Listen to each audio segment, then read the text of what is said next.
Bonsoir mesdames et messieurs, heureuse de vous retrouver pour un nouveau numéro de votre émission Ma famille, ma vie.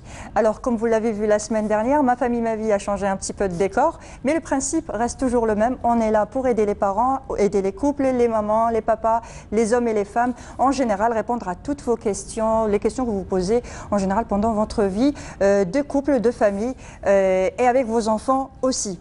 Alors le thème qu'on a choisi aujourd'hui pour vous, c'est la scolarisation des enfants à besoins spécifiques. Et justement, mes invités sont Lamia Ben Moussa, psychologue et orthophoniste. Merci d'avoir accepté notre invitation. Marhaba bik. Merci, bonjour.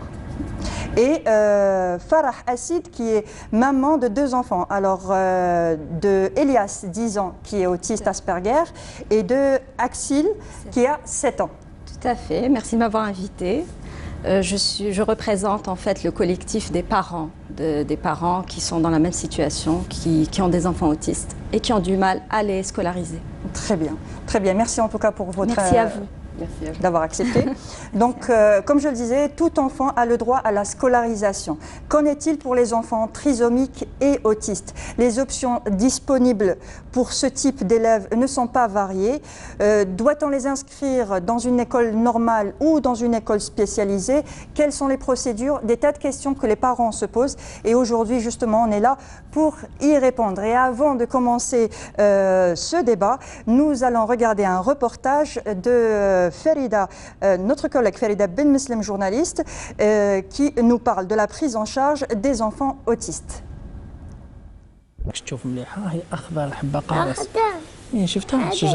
Lorsqu'arrive au monde un enfant handicapé, souvent c'est le choc.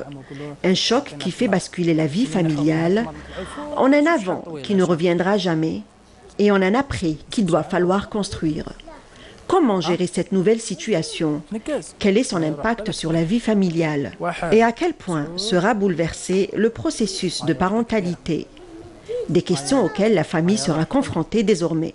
Hop là! Bravo! Franchement, ils sont vulnérables, désespérés, tout ce que vous voulez. Donc nous essayons de leur apporter notre soutien. Donc c'est vrai que la maman, elle vient, elle est en pleurs, elle se dit c'est quoi, c'est un drame d'avoir un enfant. Mais ce n'est que le début. Le début, c'est vrai que ce n'est pas évident. C'est pour ça que le rôle des parents, de la fratrie est très important. Sincèrement, c'était un choc. Suite au temps qu'ils étaient des jumeaux, la gynécologue ne nous a pas informés.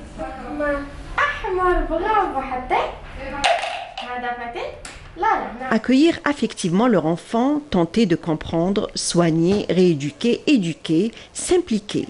Telles sont les tâches quotidiennes de ces parents qui s'engagent pour faire évoluer leur enfant, grâce aussi aux moyens mis à leur disposition en termes de structure, de soins et de suivi. Justement, dans ce sens, des associations œuvrent sans relâche pour donner un appui de départ à ces familles.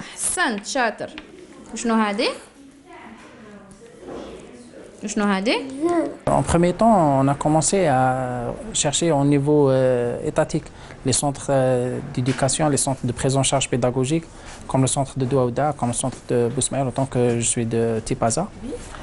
Ça, c'est en premier lieu. Et après, quand il a eu 1 an, j'ai eu l'information qu'il y a une association ANIT. Qu'est-ce que vous avez trouvé ici? De l'orientation? C'est la guidance, l'orientation, l'ensemble d'informations qu'on a besoin pour que l'enfant évolue. Nous accueillons ces enfants, donc nous avons des spécialistes.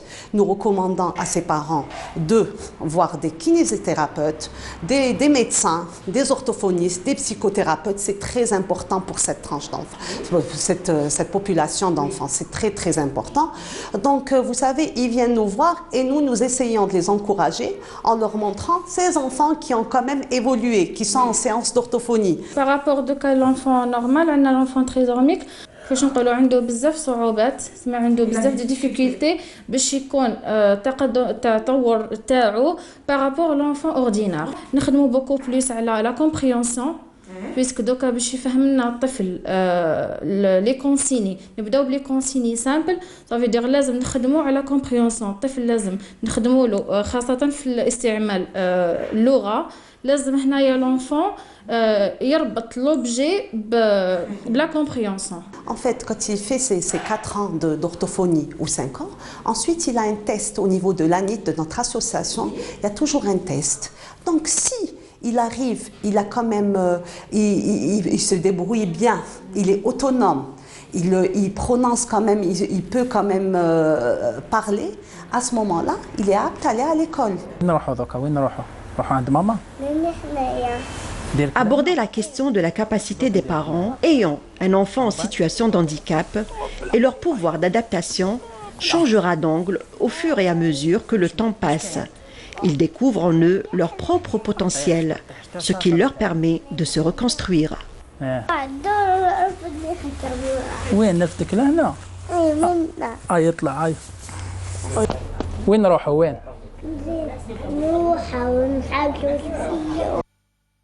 Alors c'était, je m'excuse, j'ai annoncé autre chose, donc c'était la prise en charge des enfants par l'association ANIT. Vous connaissez l'association ANIT, Madame Farah Hassid? Est-ce que vous êtes passée par là pour votre enfant? N'étant pas concernée par la trisomie 21, je ne suis pas passée par cette association. Mais par contre, j'ai vu toutes les autres. D'accord.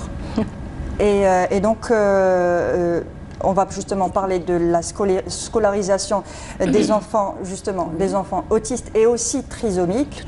Donc, vous avez déjà inscrit vos enfants, votre enfant, voilà, dans une école. Donc, est-ce que c'est possible de les inscrire tout simplement? Première question. Alors d'abord, je vais répondre à votre question, mais votre reportage était intéressant parce qu'on a vu des enfants dans la petite enfance. Oui.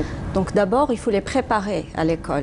Il y a une prise en charge dès la petite enfance, soit dans les maternelles, soit dans les crèches, soit dans des centres spécialisés. Ça dépend du degré de l'handicap en fait. Tout est lié à l'handicap. Donc à partir de là, une fois que l'enfant est prêt à être scolarisé, ces spécialistes et ces associations et même des centres psychopédagogiques qui sont là pour ça, délivrent des comptes rendus qui permettent aux parents d'inscrire ces enfants dans des écoles. Très bien. Voilà. Donc c'est à partir de là qu'on commence le parcours. Le parcours. Je dirais le combat. Oui. Voilà. Donc c'est beaucoup plus difficile. La scolarisation, à la scolarisation plus qu'à la maternelle. C'est à partir de la scolarisation que les problèmes commencent parce qu'au début, les enfants sont petits. Même leurs handicaps sont encore gérables. L'enfant n'a pas forcément besoin d'une auxiliaire. Il peut être géré avec les autres enfants parce qu'il est petit. Mais à partir de 6 ans, c'est un cadre. L'école est un cadre bien défini. C'est pas la crèche. Déjà, même pour un enfant normal, c'est différent. Alors, vous imaginez pour un enfant un petit peu plus sensible que les autres. Donc, j'ai réussi à faire entrer mon fils, mais je dois l'avouer, je n'ai pas mentionné son handicap parce qu'il était léger. D'accord. Il a été inscrit, il a fait sa scolarité, tant bien que mal. Il est tombé sur des enseignantes qui l'ont très bien pris en charge. Et c'est souvent des enseignantes qui ont eu dans leur cursus des enfants de ce genre-là. C'est ces enseignantes qui arrivent à gérer parfaitement un enfant sans auxiliaire. D'ailleurs, je tiens à les saluer. Elles font de l'excellent travail. Ensuite, il y a l'administration, il y a tout ce qui va avec, tout ce qui dérange. Donc, dans le cas de l'autisme, vous avez pu inscrire votre enfant dans une école. Oui. Mais dans le cas de la trisomie, est-ce qu'on peut inscrire son enfant à l'école? Est-ce que c'est... Mais bien sûr. C'est possible. Mais bien sûr. Dans une école, on va dire, normale. Bien sûr, c'est un droit. L'inclusion scolaire, c'est un droit pour chaque enfant. D'accord. Certes, ça passe par des phases. Oui. C'est normal, le diagnostic, l'évaluation, la préparation d'intégration scolaire pour ces enfants. C'est un travail d'une équipe vraiment pluridisciplinaire. Mais c'est un droit et un enfant trisomique ou un autiste ou un enfant qui a des besoins spécifiques a le droit d'intégrer l'école comme un enfant normal. Et du coup, est-ce que ça se fait réellement sur le papier, c'est ce qui est écrit, mais en pratique? Justement, vous êtes là pour en témoigner. En pratique, comment ça se passe? Je ne sais pas si vous avez remarqué, mais j'avais précisé que j'avais dissimulé le cas de mon fils. Je suis obligée de le dire, c'est la vérité. D'ailleurs, beaucoup de parents dissimulent ou mentent sur le cas de leur fils. Parce que s'ils annoncent dès le début qu'il est autiste ou qu'il a ce problème, eh bien, ils risquent d'avoir un refus carrément, de se confronter à un rejet. Un rejet de l'administration des établissements. Donc, et cette première inscription était faite en école privée ou Privée, parce que pour qu'il soit pris en charge d'une manière plus, personnalisée. Plus personnalisée. Et comment s'est passée cette première année, on va dire ? Première année s'est très bien passée du fait qu'il est tombé sur de bonnes enseignantes que je salue si elles vont me reconnaître. Mais elles se sont rendues compte ? Oui, tout de suite. Tout de suite. La directrice aussi d'ailleurs. Tout de suite. Après, une fois inscrit dans les listes du ministère de l'Éducation, ils devaient le garder. Ils devaient le garder. C'était pas possible de... Alors, ils utilisent d'autres moyens un petit peu plus fourbes et sournois pour nous pousser vers la sortie. Soit ils s'en prennent au petit d'une manière indirecte, ils lui font détester l'école. D'accord. Jusqu'à ce qu'on le sorte. Et ensuite, ça recommence, on frappe aux portes, on cherche des écoles. Puisqu'on a remarqué, d'ailleurs c'est le cas de plusieurs parents, qui dissimulent la situation de leurs enfants. Une fois l'enfant à l'école, il est maltraité, parce qu'on se rend compte qu'il ne peut pas tout raconter à ses parents, etc. Donc ça se retourne sur l'enfant. Donc on s'est dit la deuxième fois, on ne ment plus. On dit la vérité. Voilà, on a dit la vérité. Et mon fils a été admis en connaissance de cause. Et c'est là où j'ai aussi inscrit avec lui le petit qui était arrivé à l'âge de sa scolarisation également. Donc je me suis retrouvée avec 2 enfants dans une école privée. Oui. Voilà, sachant que toute la prise en charge du premier m'avait empêché de continuer à travailler correctement. Je me suis retrouvée au chômage, etc. Il fallait ramener les orthophonistes, la prise en charge, tout ça. Donc je n'ai pas pu travailler.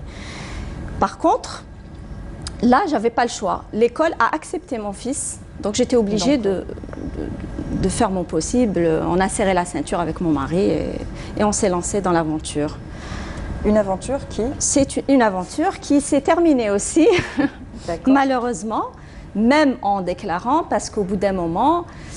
Donc vous avez déclaré que votre fils était autiste Asperger. Oui. Votre deuxième fils, on va dire, qui est un enfant dit normal. Voilà, tout à fait. Donc, ils ont été acceptés, les deux. Oui. La direction de cet établissement était au courant, savait. Oui, donc, il était dans une classe spécialisée ou une classe avec les autres ? Alors, cette nouvelle école a voulu bien faire, était pleine de bonne volonté. On parle bien des gérants. Hein. Oui. C'est eux qui ont accepté, qui étaient prêts à nous aider. Mais je dis bien nous aider, hein, parce qu'il fallait créer une classe, rien que pour mon fils. Il fallait investir. C'est un investissement. Étant une nouvelle école, ils avaient de la place, ils se sont lancés dans l'aventure avec nous, avec beaucoup de bonne volonté, je dois l'avouer au début. Et donc, voilà, ça a bien commencé. Ils ont même recruté une enseignante spécialisée. D'accord. Voilà. Et la classe était ouverte et prête à accueillir d'autres enfants. Entre-temps, je ne peux pas me mêler de ce qui se passe entre l'école. Et pour votre fils, ça se passait bien? Ses retours à lui, est-ce qu'il aimait aller à l'école? Oui, il aimait parfaitement. Il était pressé que je reparte, d'ailleurs, que je le laisse. Il montait tout seul en classe, il rejoignait sa maîtresse avec beaucoup de joie et beaucoup de naïveté. Donc il a réussi à s'intégrer. Tout à fait, très bien. En tout cas, dans sa classe. Dans sa classe, en tout cas. Très bien. Donc, et docteur, alors l'intégration de ces enfants, justement, est-elle réalisable? Qu'on parle d'autiste ou de trisomique? Mais bien sûr, mais bien sûr. Comme j'ai dit tout à l'heure, il faut uniquement faire l'intégration scolaire se fait selon des phases. À savoir, la première phase, c'est le diagnostic et l'évaluation. Pour éliminer tout le tableau clinique d'autisme ou de trisomie, il est bien clair. Oui. Donc, éliminer tous les comportements, les troubles associés. Donc, faire l'évaluation neurocognitive des enfants pour savoir s'ils sont aptes à intégrer l'école, à assimiler le programme éducatif qui est assez robuste. Donc, ça se fait, oui, c'est réalisable, sauf qu'il faut vraiment passer par des phases qu'il ne faut pas nier, des phases importantes pour l'insertion scolaire. Et comment aider justement notre enfant justement, comment l'accompagner dans cette, c'est une nouvelle aventure pour cet enfant, c'est tout nouveau. Comment l'aider justement pour qu'il arrive à s'intégrer par rapport aux autres enfants, par rapport à toute cette nouvelle situation? Eh bien, c'est toute une équipe pluridisciplinaire qui rentre en jeu, avec une guidance parentale très personnalisée. Chaque cas est un cas. Donc, il faut vraiment former, prendre en charge l'enfant. Déjà, il ne faut pas nier qu'il faut un minimum, c'est la communication verbale. Donc, faire la prise en charge de l'enfant orthophonique et psychologique, faire le suivi et la guidance parentale avec les parents pour les préparer, parce que c'est un enfant qui a des besoins spécifiques, donc il faut s'informer de ses besoins et faire de la mise à jour pour la prise en charge. Et ben voilà, donc l'intégration se fait tout à fait normal. Sauf qu'il faut ajouter que le cercle scolaire, il est très important. L'équipe pédagogique, elle doit être formée. L'AVS ou l'auxiliaire de vie, c'est très important dans la vie d'un enfant à besoin spécifique. Surtout pour la première partie, c'est la première phase de l'insertion scolaire. Est-ce que les enseignants, justement, les enseignants de nos écoles étatiques, je parle bien étatiques et non pas privées, sont-ils formés justement pour accueillir ce genre d'élèves, ce type d'élèves? Je ne pourrais pas dire nier qu'ils ne sont pas formés, mais la majorité non.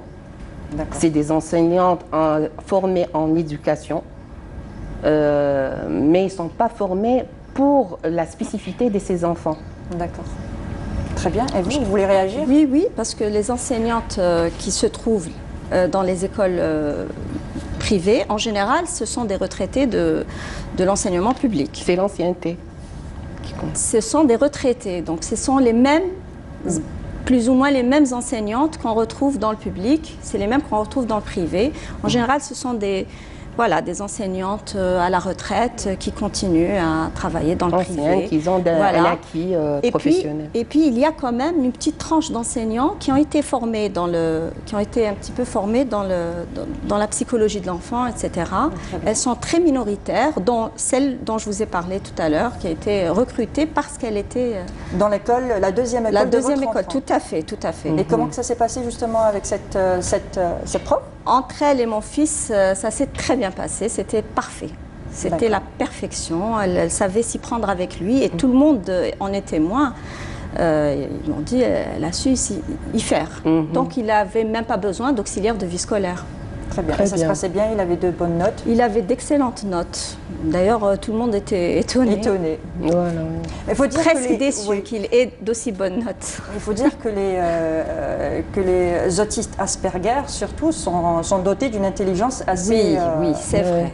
Hors norme. C'est vrai, elle est hors norme. Ils ont leurs troubles. Oui.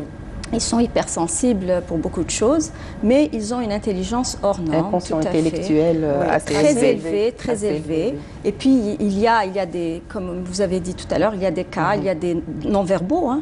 Oui, bien sûr. Il y en a qui ne parlent pas, qui n'arrivent pas à s'exprimer, mais qui ont une intelligence... Mais quand on parle d'insertion scolaire, donc il faut un minimum de communication verbale pour l'intégration, c'est sûr. Oui. Et donc, à quel moment ça a mal tourné, on va dire? Ça a mal tourné quand ils ont fermé la classe.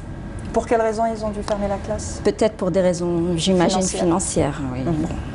À ce moment-là, qu'est-ce qui est arrivé au juste? La classe a été fermée, l'enseignante a été remerciée et mon fils s'est retrouvé à la maison. On vous a dit tout simplement que ce n'était plus possible de prendre en charge votre enfant? Non, ils étaient... je parle des gérants, hein, parce qu'après, il y a le directeur pédagogique qui fait la pluie et le beau temps du fait qu'il signe les bulletins, etc. Il a le pouvoir d'admettre ou pas un enfant, de ne pas lui signer le bulletin.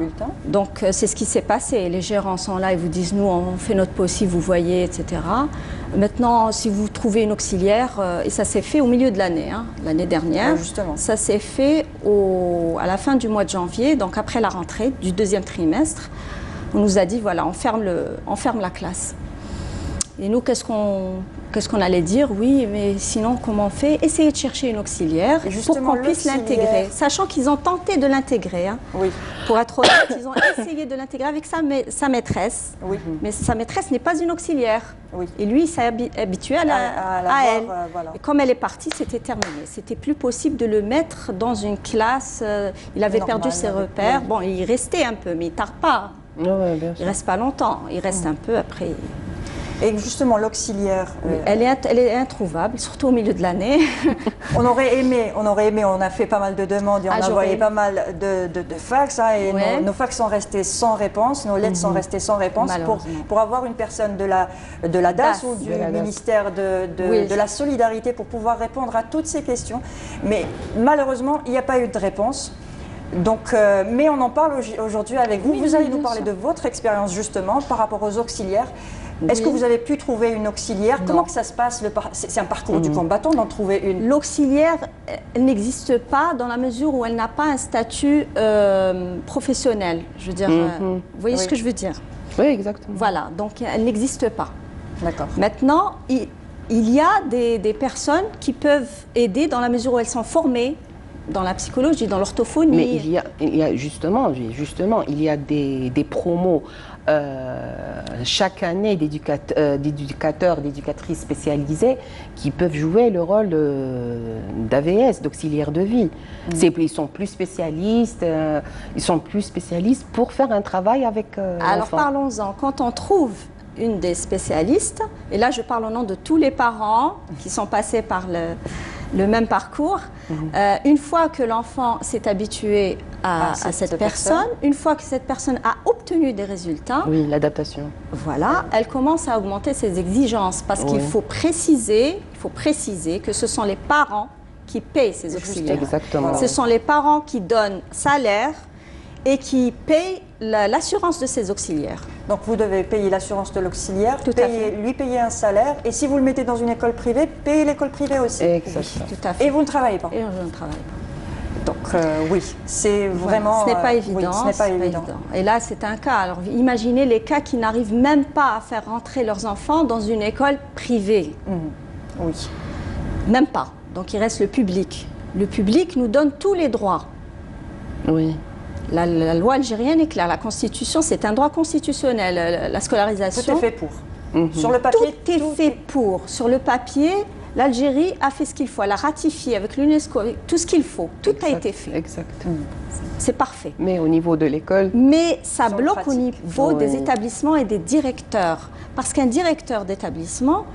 Lui, il voit les notes, il voit l'assiduité de l'enfant. Mais un enfant Asperger... il peut obtenir une moyenne vraiment supérieure à la norme. Oui, mais pas avec le rythme ou bien avec bien sûr, avec les exigences. Voilà, il y a des choses sur lesquelles il est comment dire, dispensé. Un autiste, aussi intelligent soit-il, peut ne pas pouvoir... exprimer, faire une expression orale, je veux dire, ou il y a écrite, aussi les parents, plus ou moins, mais orale, c'est pas évident. Donc il y a des matières qu'il faut dispenser de toute façon. Il faut un programme scolaire personnalisé, personnalisé aussi. Oui, personnalisé, parce qu'il n'a pas les mêmes aptitudes qu'un enfant normal. Donc avant de continuer justement notre débat, on va passer justement à un témoignage justement d'un enfant autiste, et c'est toujours Farida Ben Muslim qui nous a préparé ce reportage, et on revient tout de suite après. L'autisme est un trouble du développement qui touche de plus en plus les enfants ces dernières années. Il affecte le fonctionnement du cerveau, la communication, les codes sociaux, ce qui complique la relation avec les autres. Les statistiques parle d'une prévalence de l'ordre de 2%, ce qui est l'équivalent à peu près d'une naissance sur 65. Ce chiffre reste alarmant et très alarmant en Algérie. Quand vous avez 1 200 000, je crois, naissances en Algérie, une équation de 3, vous allez avoir le chiffre de nouveaux cas d'autisme. Parmi les signes cliniques de l'autisme, c'est un enfant qui ne communique pas. Ni communication verbale, ni communication non verbale. Vous savez, on parle avec la mimique.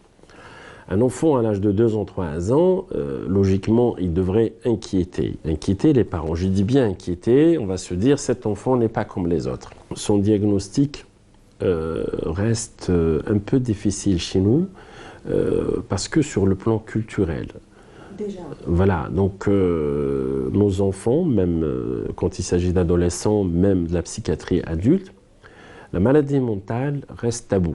مي نعدي التوحد يقولوا التوحد عند بالي واحد ينعزل باسكو يقعد وحده مي باسكو لا كريز هذه اللي تجيه اللي يبكي وحده يخبط راسه وحده ما كانش على بالي باللي التصرفات هذه بنت التوحد. ومن بعد بديت نتبع له تشوكيت لما وليت شغل صدمه نفسيه تشوكيت كي شفت وليدي هكا في الحاله هذيك باسكو ماهوش طبيعي كما خاوته كما الدراري الاخرين. L'autisme est souvent une source de souffrance pour les familles qui s'épuisent à cause de la surcharge du travail. C'est pourquoi l'accompagnement doit être précoce et adapté pour que les enfants autistes développent leurs capacités et puissent s'intégrer en société. Restez avec vos enfants. Il faut regarder comment il est votre enfant. Travailler, communiquer avec votre enfant. Dès que vous sentez quelques signes qui sont relativement anormaux, entre guillemets, surtout la maman, même le papa. Donc, dès que vous voyez ça, il faut rapidement une consultation. Je tiens à dire une chose très importante. Le diagnostic, il est médical. C'est le pédopsychiatre qui pose le diagnostic, ce n'est pas la psychologue. C'est vrai que la psychologue intervient, mais dans la prise en charge. Et je tiens à dire aussi que le diagnostic de TSA et de l'autisme est un diagnostic qui ne se fait pas entre deux portes. Donc il faut donner le temps au temps. Dès le début, la famille constitue un partenaire privilégié dans l'accompagnement de l'enfant autiste. C'est un équilibre primordial pour son épanouissement. Et oui, l'accompagnement c'est primordial, c'est clair. Ce n'est pas facile. Vous êtes là justement pour en témoigner. Oui. Donc on continue notre débat. Vous continuez à nous raconter l'histoire de votre enfant justement. Comment que ça s'est fini avec cette école? Donc on essaye de transférer maintenant nos enfants vers une école publique parce que ce n'est plus possible. Donc et là, pour cette année-là, vous vous êtes dirigé vers une école du public, le plus normalement possible. En ramenant le dossier qu'il faut, etc., pour les deux enfants, pour mes deux, le grand et le petit. Et la directrice, ne voulant pas nous dire directement non, elle nous a fait courir. Traîner, voilà. J'ai pas l'internet, j'ai pas les fiches, j'ai pas, je sais pas, les fiches de transfert. Allez les chercher vous-même. On est parti, on a perdu du temps. Les académies reçoivent que les lundis matins, etc. Bon, c'est une catastrophe. Arrivé la rentrée scolaire, mes enfants toujours à la maison, toujours pas transférés. On revient vers elle. Elle nous dit bon,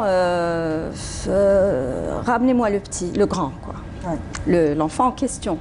On lui a ramené, sachant que depuis le début, je lui dis j'aimerais bien que vous puissiez le voir avant l'inscription pour la rassurer. Pour la rassurer. Pour la rassurer aussi.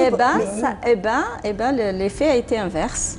Elle a vu qu'il était un petit peu francophone du fait de ses séances d'orthophonie, parce qu'il a tardé à parler avant de rentrer à l'école. Ensuite, quand il s'est débloqué, il s'est bien débloqué. Et il a bien étudié, même en arabe. D'ailleurs, ils n'ont pas de problème linguistique une fois qu'ils sont... Une fois qu'ils sont verbaux, il n'y a plus de problème. Donc il avait un très bon niveau. Et elle lui a dit, la pancarte sur sa porte. Bon, il y avait écrit Moudirat al-Madrasa. Il lui a dit Moudirat al-Madrasa comme ça, avec un peu de lenteur. Elle nous a dit non, celui-là je ne l'accepte pas. Elle a jugé sur ça, alors qu'il avait son diagnostic, son compte rendu. Sans voir la psychologue scolaire. Il n'y a pas de psychologue scolaire. J'ai jamais vu une psychologue scolaire. Moi, personnellement, je n'ai jamais rencontré une psychologue scolaire. Jamais, jamais, jamais. Dans toutes les écoles. Elles ont des psychologues qu'elles ramènent de temps en temps à des jours précis. Même dans le public, il y a des psychologues qui doivent être présentes dans les psychologues de santé scolaire. Oui, mais elles sont pas là. C'est un roulement qui fait. Voilà, exactement. Tout à fait. Elles ne sont pas là. Elles ne sont pas là en permanence. Bien sûr, elles ne sont pas en permanence. Il y a un jour de réception. Voilà, tout à fait. Mais elle aurait dû, la directrice, consulter son équipe de santé. Mais elle ne voulait pas dès le début, en fait.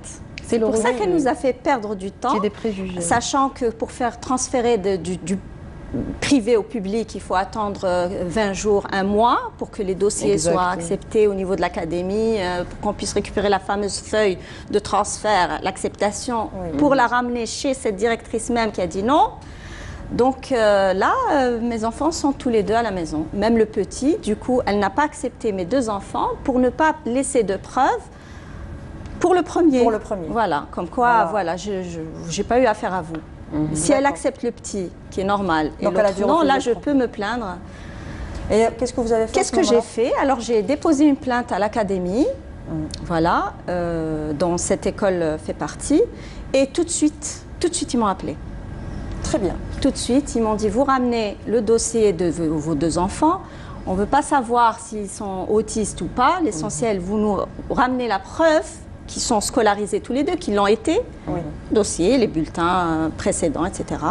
Et nous vous donnerons la fiche de transfert. Voilà. Donc, ils vont intégrer l'école. Pour l'instant, j'attends la fameuse fiche. Voilà. Donc, je ne sais pas encore. Très bien. Sincèrement. Et je rappelle aussi que vous faites partie, d'un collectif, on va dire, de parents. Écoutez, je suis surtout là pour ça. Voilà, justement, pour parler de ça, pour parler de cette pétition que vous avez lancée. Tout à fait. Donc, je représente un collectif de parents d'enfants autistes sur tout le territoire national. Nous nous sommes retrouvés dans les réseaux sociaux parce que chacun de nous, en fait, dépose. On a toujours déposé des plaintes. On a toujours déposé des demandes, des plaintes au niveau de tous les ministères, enfin, tous les ministères d'éducation et ministère de la solidarité. Et aussi à la DAS, la direction. Et même à l'académie, ou dans des académies où on voulait inscrire nos enfants, on l'a déjà fait. Donc chacun l'a fait individuellement et ça ne donne pas. Pas de résultat. Je ne sais pas pourquoi, mais ça ne donne pas. Alors nous avons décidé de nous faire entendre autrement en passant par la presse. Et nous avons fait un communiqué de presse, un matraquage médiatique dans la presse, tous les jours, dans tous les journaux. Notre détresse a été publiée. Voilà. Et vous avez lancé aussi une pétition sur c'est grâce à la sociaux. pétition, pardonnez-moi, c'est grâce à cette pétition qui a été d'ailleurs lancée par un médecin algérien, Madame Nejla Qadri, si vous permettez, je la salue parce que c'est elle qui a impulsé cette pétition.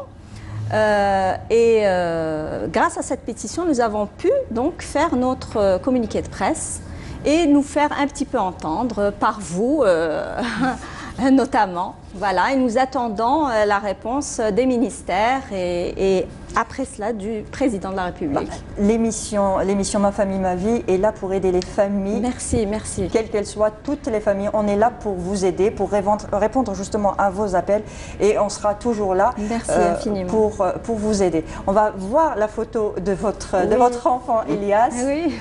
Petit adorable, il est tellement adorable. Merci. Ils sont J'espère vraiment que vous serez accepté dans une école. Ah voilà, c'est Elias. Oui. J'espère vraiment que vous allez pouvoir inscrire vos enfants dans une école.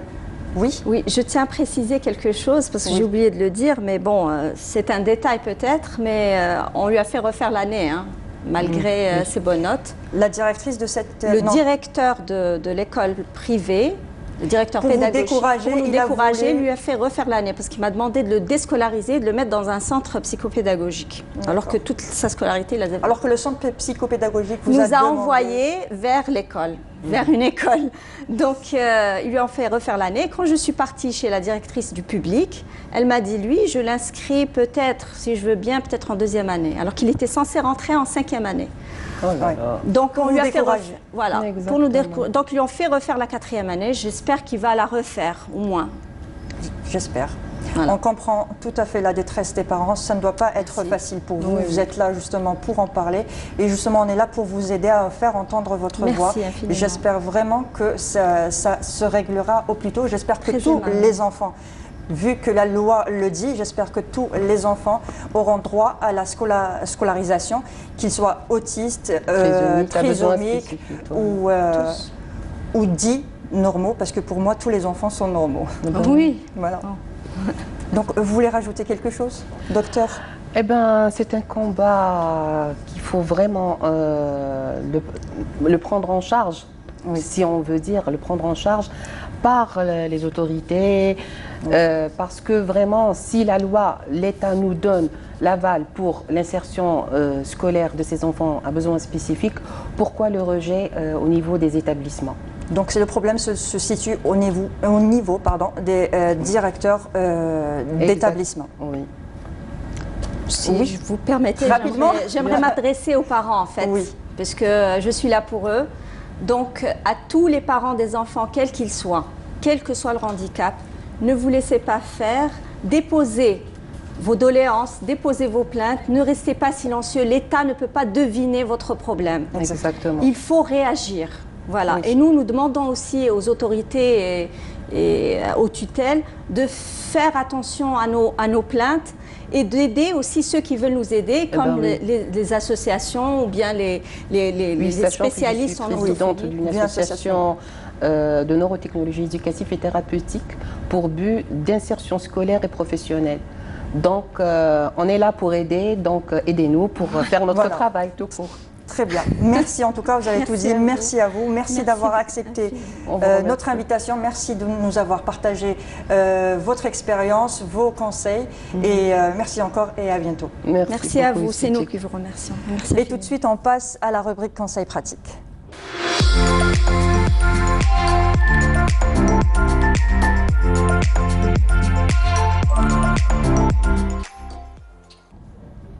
De retour sur le plateau de votre émission Ma famille, ma vie, et tout de suite c'est la rubrique conseils pratiques. Alors conseils pratiques, un petit rappel, conseils pratiques c'est une rubrique dans laquelle on vous donne des conseils pratiques tout simplement pour aider les parents dans leur vie au quotidien avec leurs enfants.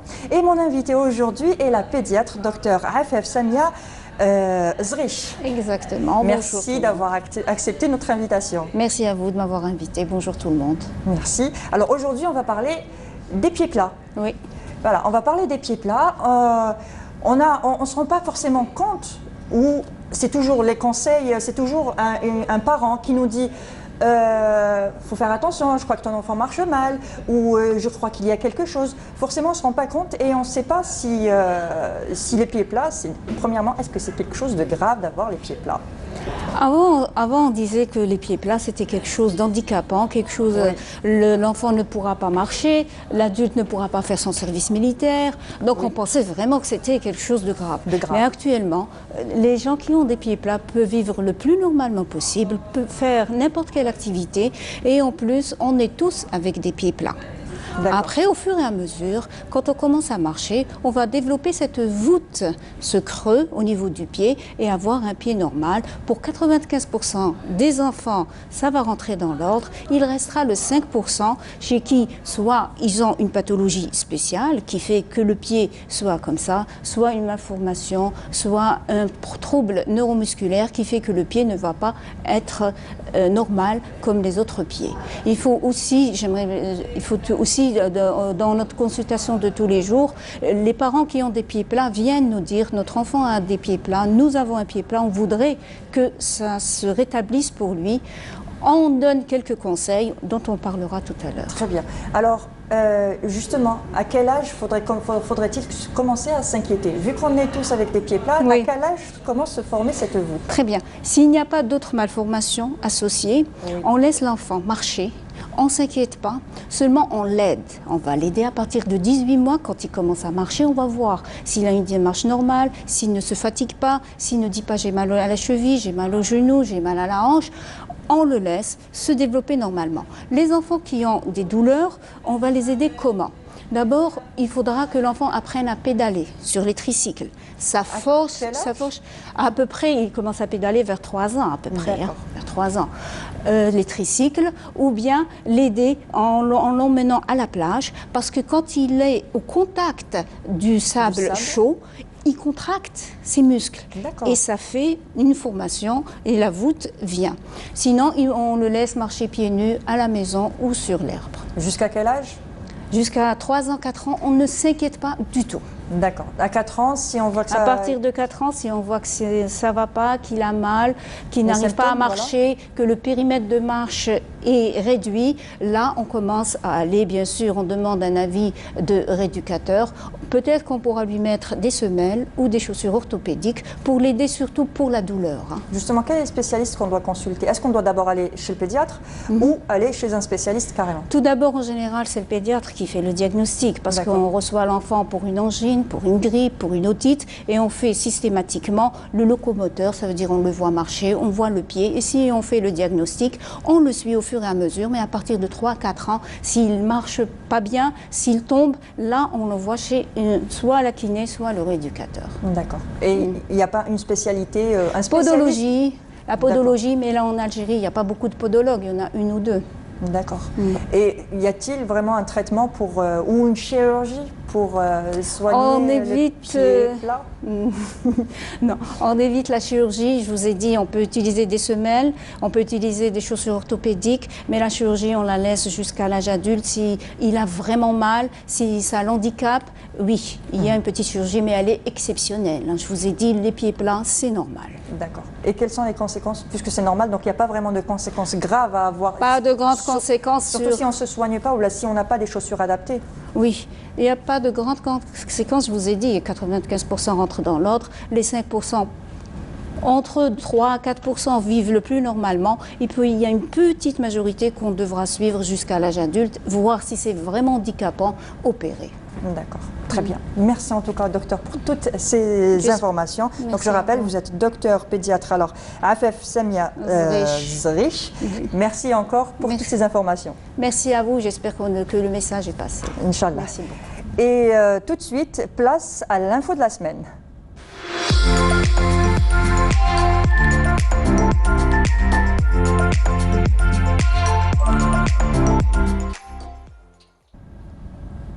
Alors, de retour sur le plateau de votre émission Ma Famille, Ma Vie. Et maintenant, place à la rubrique L'info de la semaine. Et bonsoir plutôt. Bonsoir Leïla Djibour. Bonsoir Mounia. Ça va? Ça va et vous? Ça va très bien, merci. Alhamdoulilah.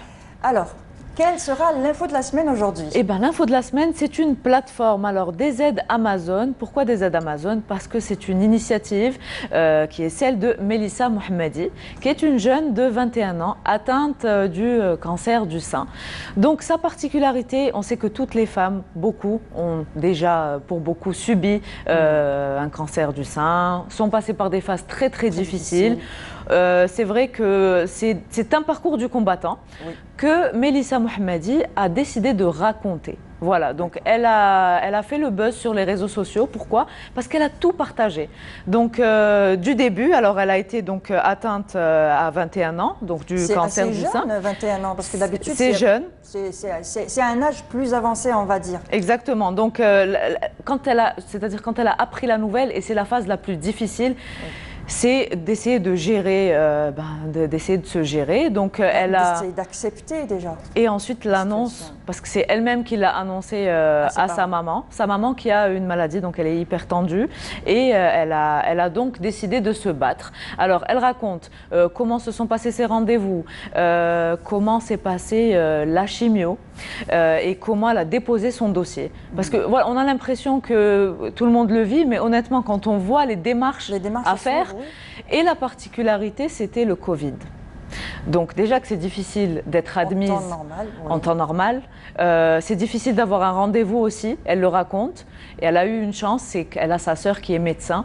Donc elle a été admise à l'hôpital, elle a vécu toute seule les 7 jours, donc après l'opération. Donc heureusement que le personnel... il n'y a pas de visite, justement... Donc c'est le personnel hospitalier qui s'est chargé de tout. C'est une famille aussi. Et elle a appris à vivre avec eux, donc 5 jours. Et elle raconte... son intervention. Alors, voilà, après son intervention, donc ce qui était, pour moi, ce qui m'a marqué, c'est qu'elle a dit que, en fait, de perdre une ablation de son sein, c'était pas aussi choquant que de voir ses cheveux tomber et les ramasser comme ça sur son lit. Suite à la chimiothérapie. Suite à la chimiothérapie qu'elle a subie, parce que c'est tout un parcours. Hein. D'abord, il y a la biopsie, ensuite on décide de prendre un rendez-vous. Ensuite, on se fait opérer, donc on lui demande si elle choisit une ablation totale, mais elle a peur de la récidive, que le cancer réapparaisse après 2 ans, parce que c'est le cas parfois. Donc, elle a fait un choix qui est très difficile, et elle l'a partagé avec les personnes. Alors, en créant cette plateforme des aides Amazon, c'est surtout de dire aux femmes, même aux hommes, hein, parce qu'il y a des hommes qui sont concernés aussi. On ne le dit pas suffisamment, justement, on ne le dit pas suffisamment, mais il y a des hommes aussi atteints de cancer du sein. Donc plus de 2000 cas, on parle des femmes, 2000 cas, c'est quand même énorme, voilà, selon le registre Cancer Algérie. Et Melissa, maintenant, ce qu'elle fait, c'est qu'elle propose déjà des dépistages et aussi... Elle donne des conseils pour faire la palpation, ce qu'on appelle la palpation, pour le faire aussi à la maison, parce qu'on peut s'en rendre compte seul à la maison. Voilà, la palpation, c'est chaque mois. Vraiment, c'est ce qu'elle dit. En tout cas, elle insiste sur ça. Et vous allez voir donc les images de Mélissa qui défilent en même temps. Et c'est vrai qu'elle elle a tout partagé. Par contre, sur les réseaux sociaux, on peut le remarquer, les avis étaient mitigés. Il y en a qui disent que c'est privé, qu'il ne faut pas trop partager, que il y a des choses intimes. Et il y en a d'autres qui, au contraire, ont été motivés à le faire aussi, à raconter leur parcours. Concernant le cancer du sein, ça peut même aider d'autres maladies aussi. Rien qu'en lisant, en regardant ce genre de choses, on peut déjà apprendre des choses, apprendre la palpation, apprendre qu'il faut se dépister, à partir d'un certain âge, qu'il faut faire une mammographie, par exemple. Oui, alors la mammographie, mais c'est surtout le palpage. C'est très important, la palpation. Et c'est chaque mois. Et elle encourage les jeunes filles, parce qu'elle dit qu'elle aura des enfants et que même sa fille, c'est-à-dire que si elle a 16 ans, il faut que ce soit 5 ans après, donc 5 ans avant. Donc c'est-à-dire 5 ans avant les 21 ans. Donc, ce qu'elle a eu à 21 ans, il faudrait que sa fille le fasse à 16 ans. Voilà, donc c'est comme ça qu'elle a appris elle-même sa maladie et a appris à apprendre à vivre avec et à la gérer. Et on la salue parce qu'elle nous regarde. Et même si elle n'est pas avec nous pour des raisons, parce qu'elle est encore sous traitement. Et en tout cas, elle lui souhaite beaucoup de courage. Et toutes les femmes qui passent par cette phase très très difficile, on ne l'imagine même pas, Mounia, et ben, on leur souhaite beaucoup de courage. Et c'est grâce à ces femmes-là qu'il faut aider d'autres femmes. Voilà. Justement, on va voir une vidéo de Mélissa et on revient. Découvert que j'avais ça. D'abord, j'avais ressenti une masse. Je m'étais auto-palpée et j'ai senti une masse assez volumineuse au niveau du sein gauche. Donc automatiquement, j'ai demandé à ma soeur qui était médecin ce que ça pouvait être. Elle m'a direct dit que ça pouvait être un kyste. Enfin, c'était fort probable étant donné mon âge et on ne pense pas directement au cancer à cet âge-là. Donc, juste après, je suis allée voir une gynéco qui elle-même a fait une palpation et m'a dit que c'était assez dur, mais que vu mon âge, ça ne pouvait être qu'un kyste ou sinon vraiment quelque chose de bénin. Rien d'inquiétant, on va dire ça. Et puis, on a décidé de faire une écho mammaire. Donc, pour savoir exactement à quoi ça ressemble et qu'est-ce qui est en moi. À ce moment-là, vraiment, c'est assez inquiétant. Surtout que ça commençait à devenir assez bleu à ce niveau-là. Et je commençais à sentir vraiment une masse qui voulait limite sortir. Donc, à l'écho mammaire, la technicienne, normalement c'était une technicienne qui s'est occupée de faire l'écho, elle m'a avoué que ça n'avait pas vraiment la forme d'un kyste. Et à l'intérieur, c'était assez dur, alors qu'un kyste, c'est censé être assez mou et c'est censé être aussi mobile. Tandis que ce que j'avais moi n'était pas du tout mobile, c'était accroché et c'était impossible de la bouger. Automatiquement après, ma sœur s'est mise à faire des recherches. Il y avait maintenant clairement une piste tumorale, on va dire. L'idée que c'était une tumeur commençait vraiment à s'éclaircir. Maintenant, bénigne ou pas, là est la question. On a décidé d'aller voir directement une médecin spécialiste pour cela, qui m'a fait une biopsie. Donc une biopsie, c'est quoi? En gros, ils prennent un morceau de ce qu'il y a à l'intérieur, donc de la masse en elle-même, et ça se fait sous anesthésie locale. Pour ma part, ça s'est un peu mal passé, on va dire, car déjà j'avais assez peur, voir le machin d'1 centimètre en face de moi et me dire que ça va vraiment rentrer et carrément me couper un bout de l'intérieur. Alors voilà, on vient de voir Mélissa. C'est pas toujours, c'est clair que c'est pas toujours facile, d'affronter, surtout à un âge aussi jeune. Oui. Voilà, alors c'est cette force qu'elle a d'en parler, cette force qu'elle a de partager. Au moment où elle fait ses bagages pour aller à l'hôpital, elle se prépare. Donc il y a vraiment toutes les étapes de sa vie qu'elle a décidé de partager avec tout le monde. Et je trouve que c'est vraiment une belle cause. En tout cas, on l'encourage, Mélissa, et on la salue encore une fois. Oui.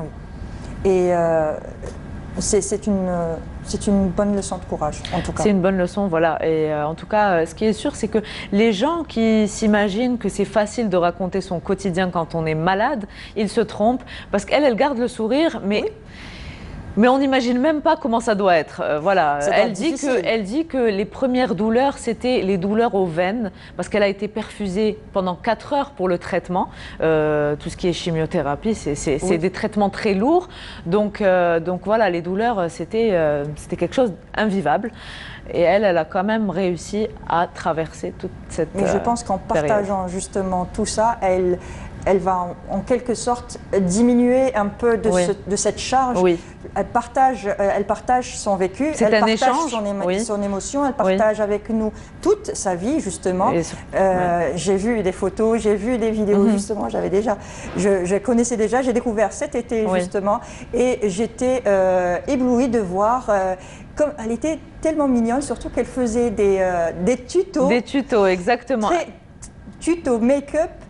Et même sans cheveux. Voilà. Elle n'a même pas voulu me porter de perruque, elle n'a pas voulu cacher justement cette partie d'elle parce que ça fait partie d'elle et ça fait partie de son combat. Moi j'ai envie de vous dire c'est ça qui la rend belle. Exactement. Elle a tout essayé, elle a essayé de mettre des perruques, elle a essayé de mettre des foulards, elle a essayé de mettre beaucoup de choses, mais ce qui la rend belle c'est qu'elle soit elle-même. Au naturel. Voilà, au naturel. Et je dis encore une fois, je salue son courage. Oui. En tout cas, voilà, merci encore de nous avoir partagé, avec nous des aides Amazon. C'est la plateforme disponible sur les réseaux sociaux, voilà, où vous trouverez tous les conseils, l'accompagnement par rapport au cancer du sein. Donc vous la verrez, c'est gratuit. Voilà, très bien. Et puis on lui souhaite un prompt rétablissement, Inch'Allah. Oui. Et voilà, c'est la fin de l'émission. On finit avec l'info de la semaine, c'était la dernière rubrique. Donc on se retrouve la semaine prochaine avec une nouvelle info. Toujours, Mounia. Ah bah, très Merci bien, beaucoup. Je t'en prie. Alors à la semaine prochaine. Au revoir.